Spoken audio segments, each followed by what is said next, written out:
ஆகாது என்று தள்ளின கல்லை கர்த்தர் மூளைக்கு தலைக்கல்லாய் மாற்ற போகிறார்.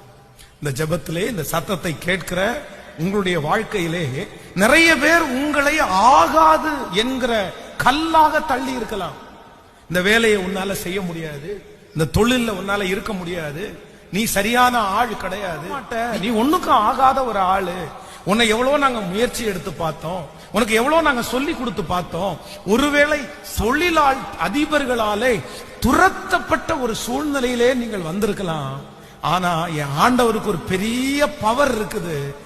ஆகாது என்று தள்ளின எல்லா கற்களையும் தெரிந்தெடுத்து அதை சாதாரணமாக அல்ல, அதை கொஞ்சமாக அல்ல, அதை மூளைக்கு தலைக்கல்லாய் மாற்றுகிற ஒரு கர்த்தரைத்தான் நீங்களும் நானும் ஆராதித்துக் கொண்டிருக்கிறோம்.